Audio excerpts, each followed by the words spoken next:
mad, they hide. Thinking the badge is better than having some heart. Okay, look now, look how they running. They beating white people down just to show us what's coming. Or to show us we nothing. Or to show us we only welcome when singing or balling. You shut up and dribble.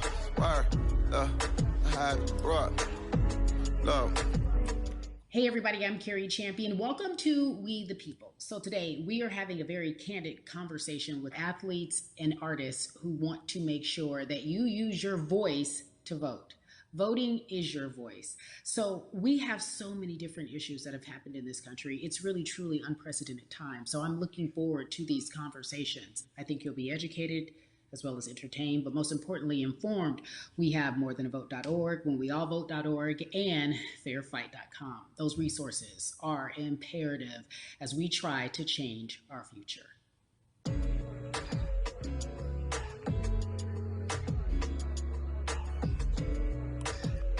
Yeah, la la.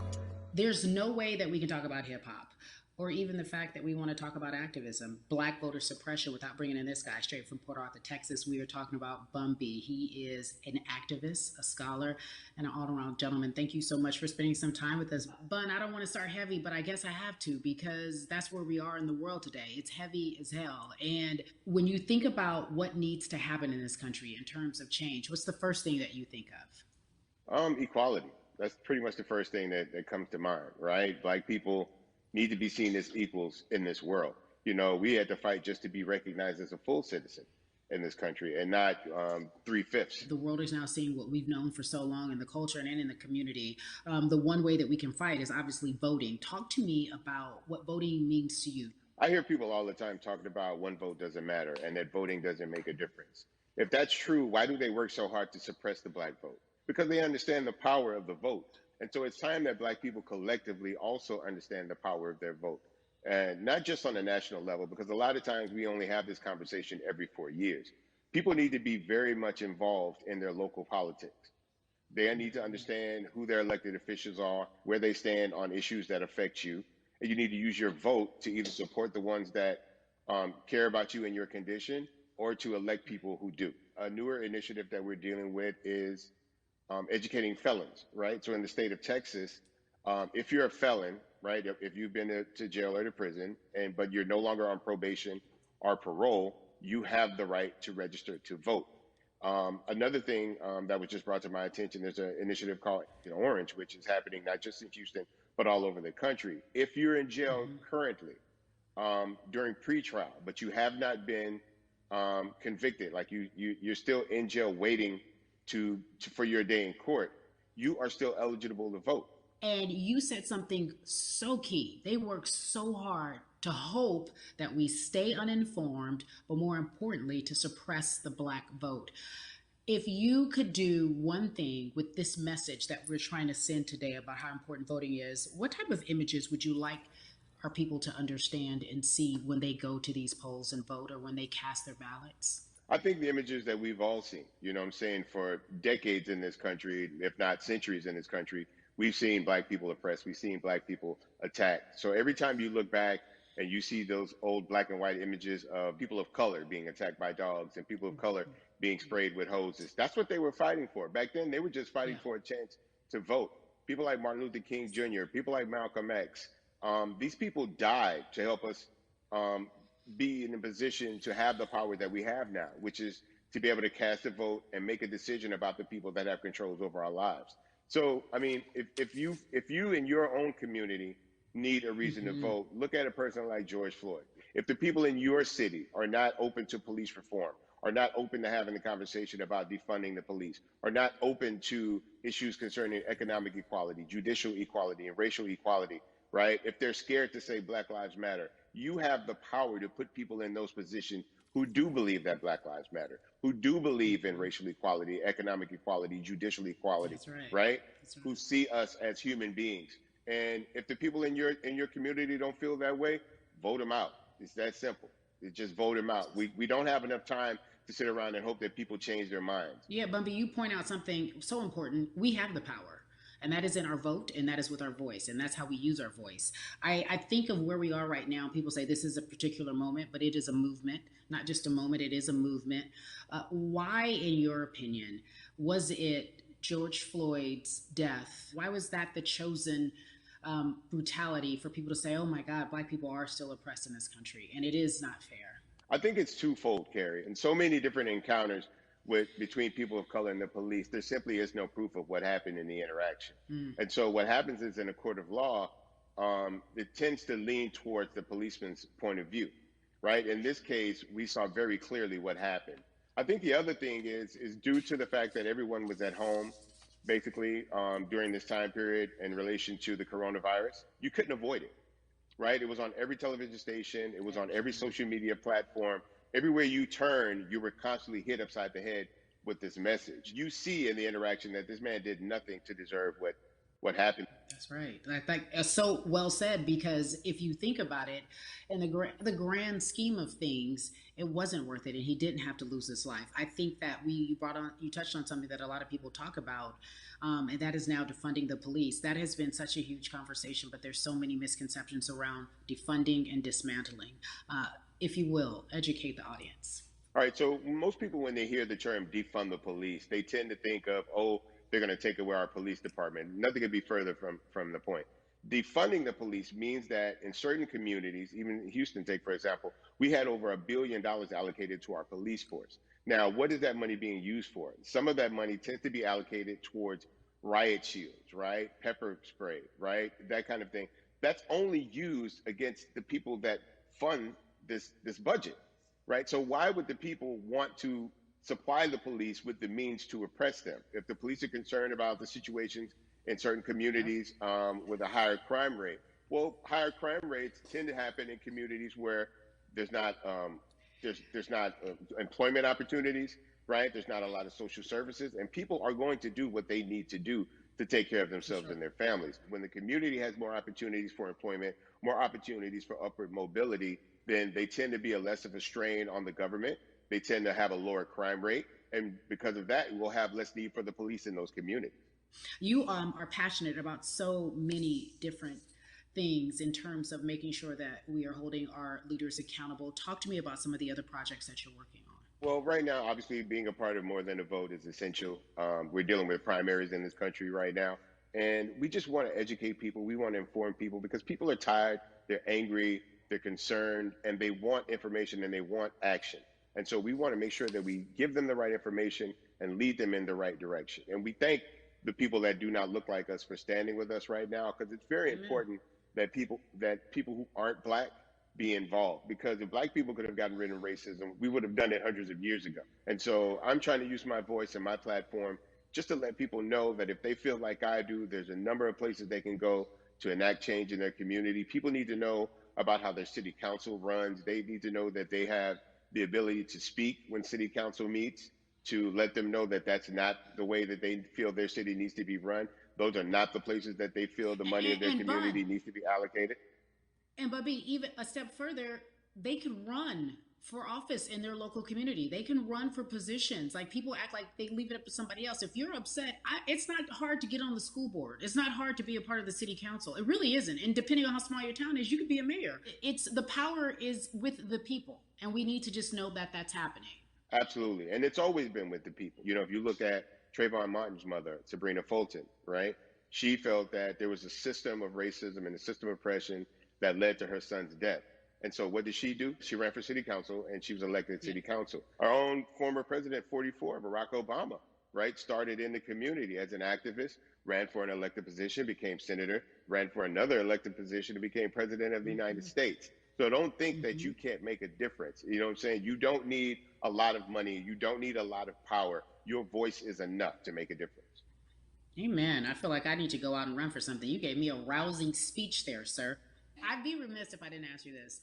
When I talk to my brothers, I have to ask you, as a Black man, how are you doing? Are you okay? I'm good. I'm good. I have a very strong relationship with God, so prayer definitely works for me. I have children and grandchildren who are watching me, who are encouraged by what I do, and they're proud of me right now, you know, and that's really what matters, you know. The change starts at home. So as long as you have a support system that believes in what you're doing and supports you in what you're doing, you have everything you need to go out there and fight the good fight. And for those that don't, there's a community of people here to help you. So you can go to places like morethanavote.org. There are many different places that will encourage you, inform you, and they will put you with groups of people that feel like you, that are ready to take action. So no one has to go about this alone if they want to do it. Yeah, we're stronger together. People have been saying it, but that has much more meaning now that we are in our movement, not just this moment. Bumby, it has been an education, always a pleasure. Thank you so much. I appreciate you. Keep fighting the good fight. Keep up the good fight.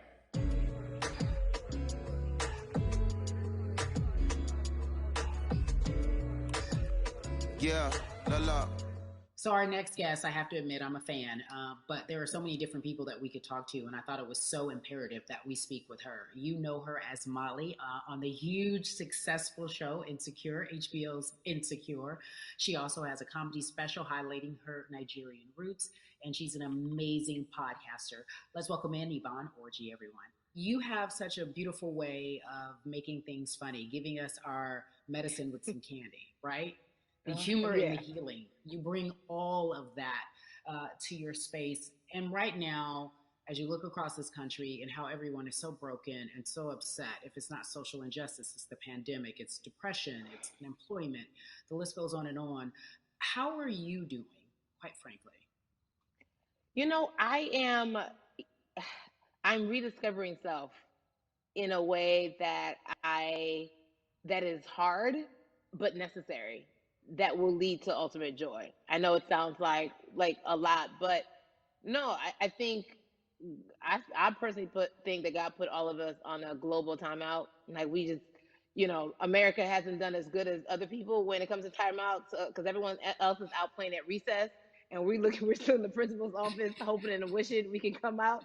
But I think that if we settle into the timeout and really learn the lesson that we're supposed to learn from this season, I think we'll emerge better. We'll learn how to play well with others in more ways than one.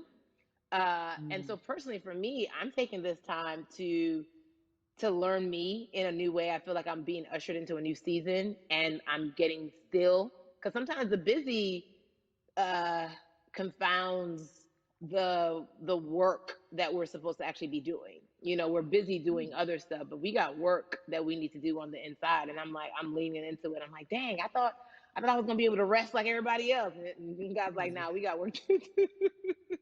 You know what? And I think that's what everybody is saying about 2020. It's demanding that we be better. And you said it's a global timeout. What do you mean by that? Yeah, it's like everyone sit down, be humble, to quote the great prophet Kendrick Lamar.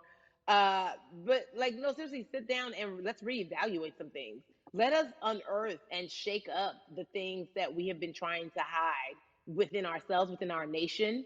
I think America is going through an unraveling right now, a much needed, a much necessary one. And I think all eyes on us, right? There is no, oh, I was on the subway for an hour, so I didn't miss that thing that happened. No, everybody was home. Everybody, was watching when George Floyd died, and everybody, no one could hide it. Everyone was watching when Amy Cooper called the cops. Like, this is a time where it's like, oh, we can't pretend it away. We can't excuse it away. No, no, no, no, no. It's a global timeout. Sit down, watch, and let's learn. And globally, it's like, hey, we were going business as usual, but it ain't usual no more. Like that's old. Anytime change occurs, it's very uncomfortable. And so right now we're sitting with we're getting we're getting comfortable with the uncomfortable. The minorities, we've been comfortable with being uncomfortable, because that to me explains just the existence for whatever we want to do, how we break into our careers, how we live our lives, how we find ourselves one of the few or one of the first. And that's a lonely road. When you look at, and when you talk about this global timeout, everybody had to pay attention to Amy Cooper, everyone had to pay attention to George Floyd. How is that helping us as a people, as a country, during our global timeout? I think, well, one, we're not minorities, Carrie. You already know it. It's like these labels that they put on us. It's like the same way of saying like black on black violence. Also, there's no white on white violence. It's branding. Yeah, right. It's all branding. Yeah, you're right. It's like white people kill white people every single day. So no, there is no black on black violence. And if you say black on black violence, well then let's brand white on white violence. Like, I watch Investigation Discovery. Ain't too many of us being featured. so, I just even like, but to answer your question, what does that do? I think what everyone expected is what has happened in the past when the world was still open, right? In that, okay, you had everyone from Trayvon Martin to Castillo to Sandra Bland. You had all of these lives lost, and Black people made some noise. We rioted, we got out in the streets, we started the Black Lives Matter movement, all of those things. And then white people kind of just like, oh, let's give them something. And then it's just like, is it over? It's like Oscars so Black. Okay, good. We gave some Oscars. Are we good now? Like, are we even? And it's just like, oh no, no, no, no, no. This is not about like a band-aid. It's like, yo, we might have to amputate the leg a little bit, but it's all right because by amputating the leg, we're gonna save the body. And so I think that's what's happening now. Like, America is realizing, like, oh, Black people aren't just making a little bit of noise. Like, the protests are still out. The conversations are still being had. The change is still being demanded. And I think they're seeing, oh, this is not going no way. And no, it's not, because we need systematic change. What a beautiful way to explore what is happening and describe our country. We might have to amputate the leg, but that's to save the body. That's what's happening right now. That's beautiful, Yvonne. And to that end, I have to ask you this, because the way that we do that, we use our voice. And our voice right now in this world, in this country, is our vote. And everyone talks about voting and how important it is, but I feel like more than ever we understand that it's not just about voting every 4 years for the man in office. It's about your local elections. It's about the mayor. It is about the district attorney, the people who have the power to bring charges against police if police brutality is an issue in your community. If you care about your school district, you can run for the school board. I ask this of you, right? Your parents are from Nigeria. You are Nigerian. You talk about that very lovingly. What does voting mean for you? I think voting is power. I remember, I became a naturalized citizen back in the 90s when, because I was still a minor, my mom naturalized, and so we were able to do it under her. And just even that power of, like, we are American citizens and all the access that we have by being citizens, one of those accesses and those access to power being voting, it's a big deal. It's a big deal because not only do we have the opportunity to be in this country, but now we can be of the country. We can be of the systems. We can be of the rules. We can be of what it actually affords.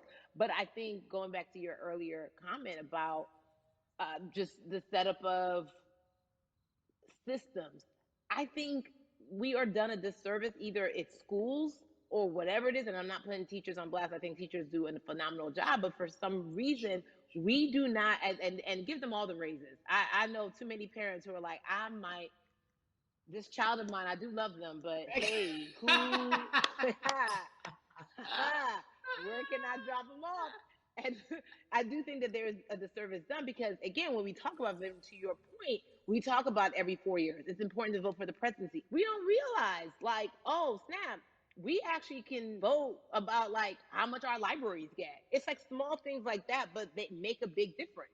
When you think of voter suppression in this country, what does it look like for you? It's the systems. When we talk about voter suppression, we also talk about systematic racism, right?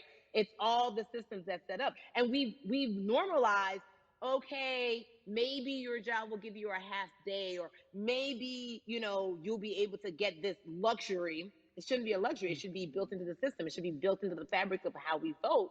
But maybe you'll be able to get this luxury in order to enable you to go vote. Think about everything disenfranchised, marginalized Black person has to endure in a day. So in a day, you need to get to work. If something happens to your car, if something happens to your child care, if something happens to, there's so many factors along the way that can send you into a tailspin as an American. And then you add on as a person of color.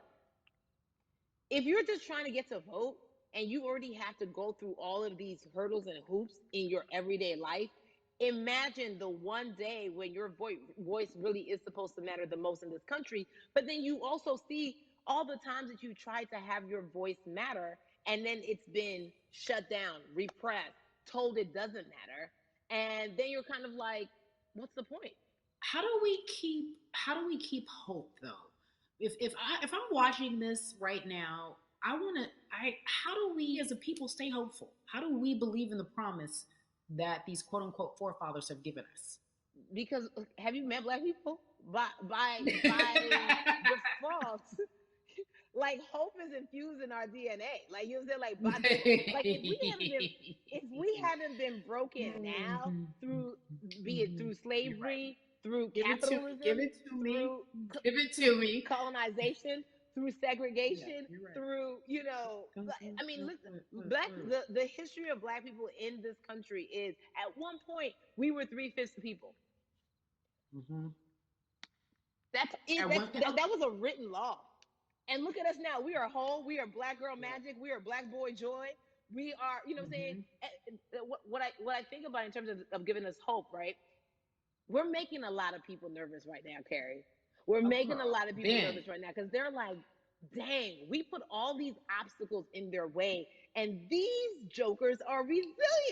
But that should give us hope. That should give us hope that like we can't stop, won't stop. I mean, I went to the school of Diddy. You know what I'm saying? Hashtag, Harlem shaking it right now. Can't stop, won't stop.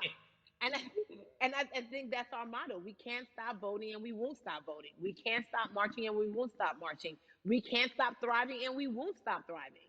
To that end, because you led me directly there, I've been asking everyone who's appeared on this platform, what does activism look like? And I feel like back in the day, we had an idea. Yes, it is marching. Yes, it Yeah. is protesting. Yes, it is speaking out against things that we feel are not right or unjust. But talk to me about what activism looks like for Yvonne Orji. Listen, activism, I think the beauty of activism is that it has many faces, right? You're going to have the people on the front lines. Like, you know what? Martin Luther King marched, but there were a lot of women who were in the homes like, hey, BT Dubs, when they come back, this is how we support all the people who are marching on the front lines. And we're going to be here doing what we know to do best here. And you know what? Somebody needs to bail them out of jail so now we need to be in the community, getting money or whatever it is. So it's like everybody has a position to play. And so play your position like a shortstop, bruh.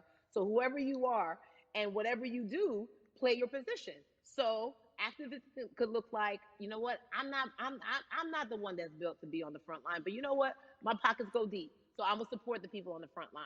I'm a comedian. Black joy is a form of activism.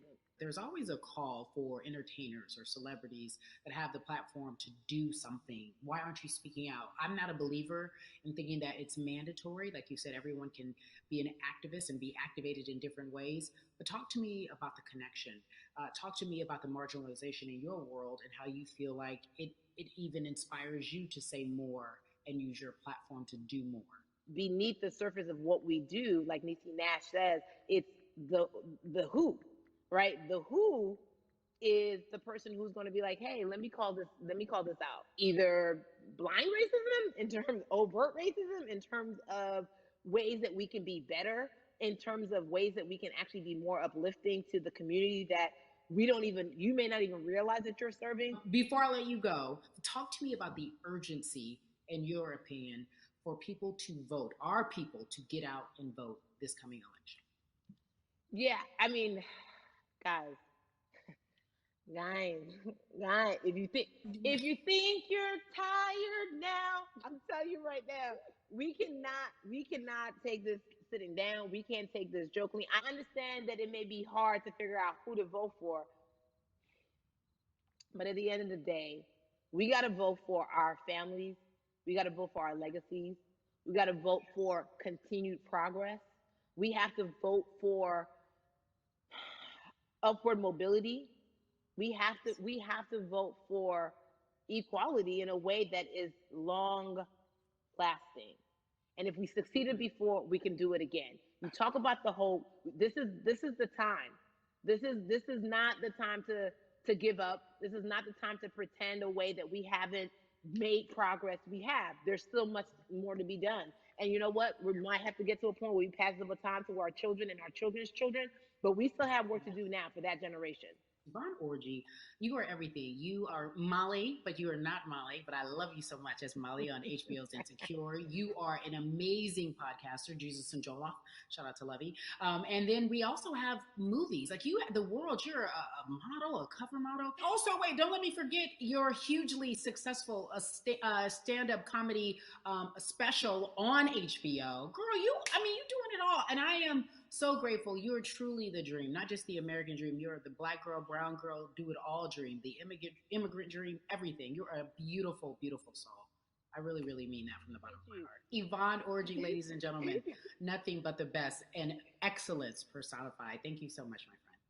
I love you so much, Mama. Mwah.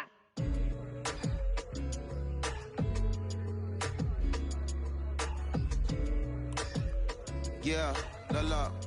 So Atlanta has been one of the hotbeds in terms of political unrest and social injustice. We've seen so much happen in that city, and we've also seen so much come from that city, including one of our very own founding fathers of the civil rights movement, and that's Martin Luther King Jr. But right now, we want to welcome in someone who has used his platform to talk about voting, to talk about racial injustice, and how he's trying to help.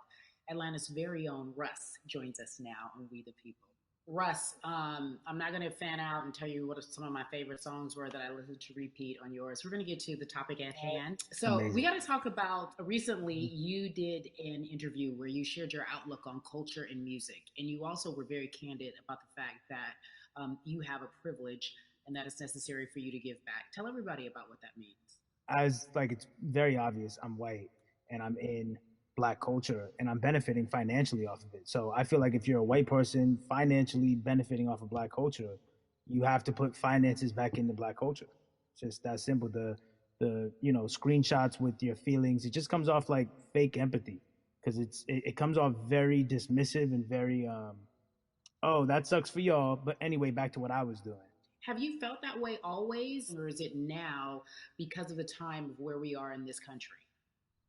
I've always had the feeling. I think now it's just obviously elevated. It's a new level, and there's new, it's to the point now where you can't. First of all, you can't not say anything. Second of all, though, I just think saying something isn't enough anymore. I think if you have the ability to put money back into a culture that you're financially benefiting from, you have the ability to, you should. It's interesting that you talk about it in that way because some people do believe that silence is the best way to go because it's hard to talk race, especially if you're white and you're in the Black culture.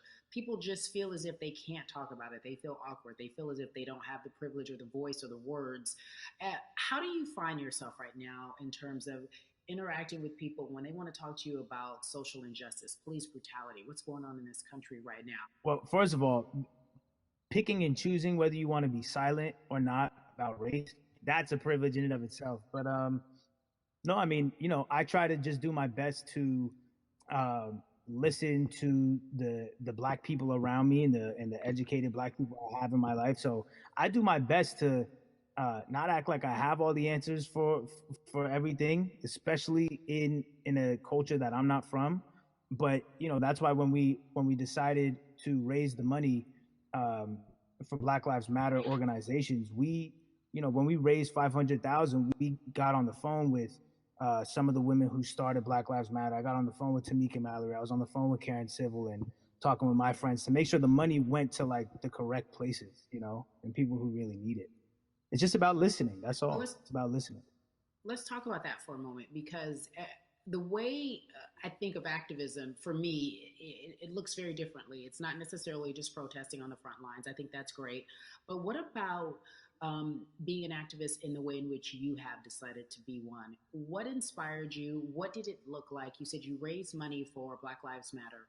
What did you do? Mm-hmm. Walk us through everything that you did and how you find yourself in this moment right now. So for me, it was 3 years ago, I had like a string of festivals and I decided that I was going to wear t-shirts with a message on them because I figured what better time to use a platform than in front of, a bunch of people.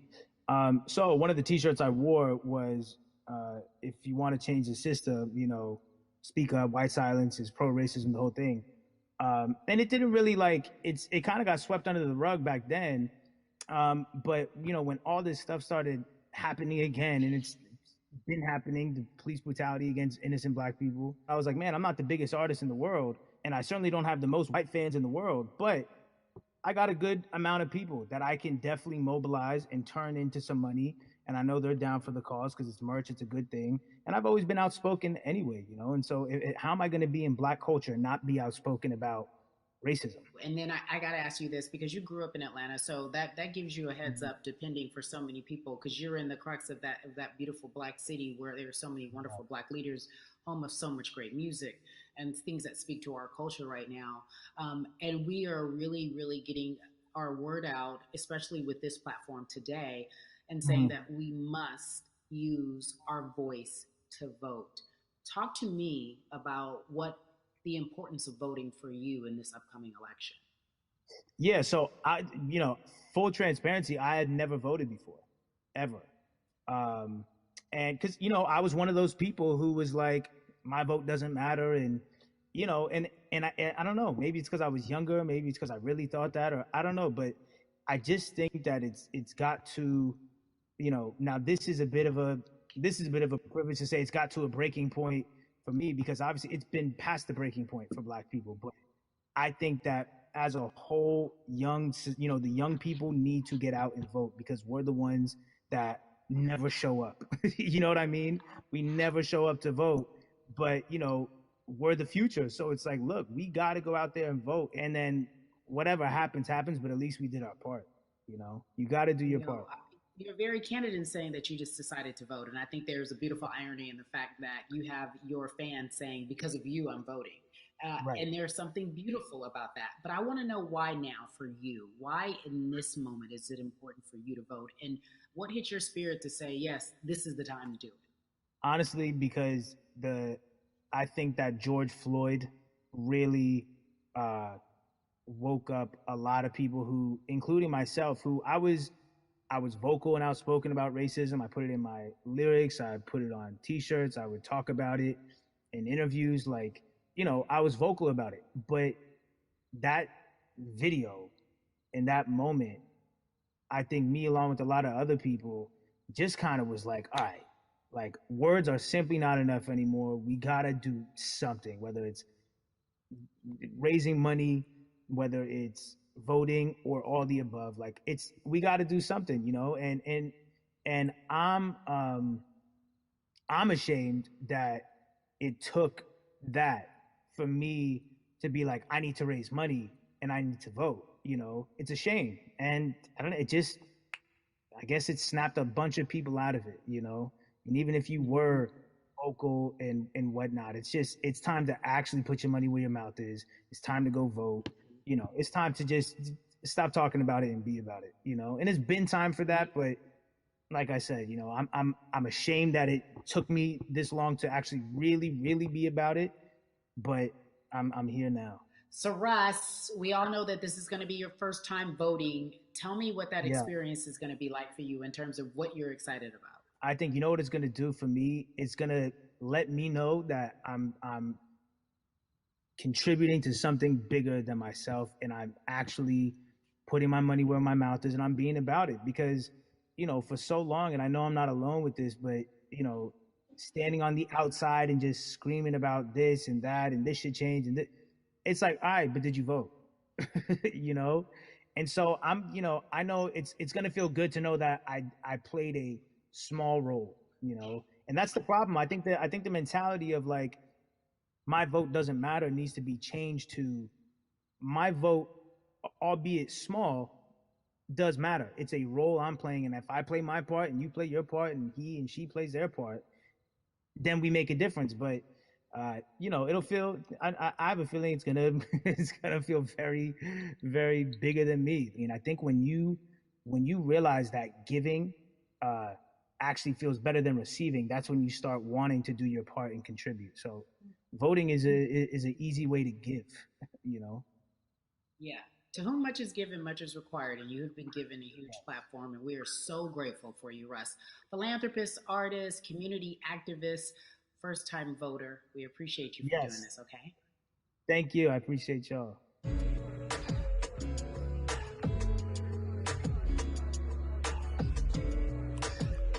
Yeah, la. So, cities like Atlanta and Chicago have been at the forefront of the discussions, especially now in this country when we're talking about COVID 19 and systemic racism, as well as police brutality and what we can do in this country. Again, we're continuing our conversation, letting you know that your voice is your vote and your vote is your voice. We can change where we are in this country currently. Jason Hayward, I appreciate you. I brought in Atlanta and Chicago because I know you grew up in the metropolitan area. Let's be technical, and and you have been very vocal throughout this entire time in terms of what our country's been experiencing. Let's look at the past month and a half, if you will. What has Hardest thing for me to deal with, Carrie, this last month has just been going from the virus shutting everything down to us being called to action. We've had multiple police brutality situations. We've had people protesting, wanting to get the message out. But I really realized that I need to be a part of the positive message and make sure that doesn't get lost in all the chaos going on for people to actually hear from a reasonable, respectable person who cares about everyone involved. A reasonable, respectable person who cares about everyone involved, which leads us to More Than a Vote. It is a beautiful collective of Black athletes and artists. You are a part of that. Talk to me about why that's important for you right now, and this be a part of that collective. To me personally, it's important to be a part of that because I've somewhat used baseball and my craft as an excuse to not get more involved in voting. But I can't any longer use baseball and work as an excuse not to get educated and not also to show people like at any moment in time, any walk of life, we can make a difference. So tell me in your words, what does activism look like for you? In my words, it looks like LeBron James, the biggest athlete right now on the planet, speaking up and breaking the ice for everyone. But I think for the first time, people see and hear from us. So now we have white teammates, we have other people speaking up and realizing, okay, like this is how we go about doing this. And to me right now, social media, athletes speaking up, entertainers speaking up, like we're trying to do with More Than a Vote. You said something I thought was so key because covering sports for so long, I know that it's tough for Black players specifically in Major League Baseball to talk about how they feel. Adam Jones did it in a very eloquent way early on, but there are very few that are vocal. You said you all were afraid. Why use that word and why were you afraid? You was afraid because in 2019, there were 68 of us total. And there are 38 teams. There's 25-man roster on each team. There's a 40-man roster, which is on each team as well. And there aren't many of us. So we're outnumbered in that sense, but not always in a negative way when it comes to our teammates and our clubhouses. But to get to this point, you have to move a certain way. You got to be careful what you say. You can't ruffle feathers. You can't come off in any way. Much like other Black entertainers, much like yourself, probably having to live through life every day. But to get to the highest level, you got to button up. You got to be seen and not heard. So baseball is, like I said, it was time for us to try and speak up and make a difference and show it's okay to do so because we can't be quiet any longer. That is a button up, be quiet, be seen but not heard. That is an expression that a lot of Black folks can relate to in whatever aspect of professionalism that they experience, especially if they don't work for themselves. They just feel that. That is also a socialization that we have as Black folks, well, especially like you said, if you want to get to the higher level. And for so long, I felt it bubbling right underneath the surface that so many of us who were in whatever positions we were, who had platforms, were tired of pretending and looking the other way and spending so much time making others comfortable while we were uncomfortable. Do you feel that this is the type of movement that is sustainable, or is it just for a time? No, it takes everyone joining in on the conversation. And right now, I feel like more than ever, there is little things as possible to distract from bigger issues. And we saw on draft day, we saw our president, Theo Epstein, holding up the sign saying Black Lives Matter and wanting to include the rest of MLB in that. But now we're having those conversations as well. So I definitely think this is sustainable. And it's not always just going to be the popular thing to do. This is something that people want to get right.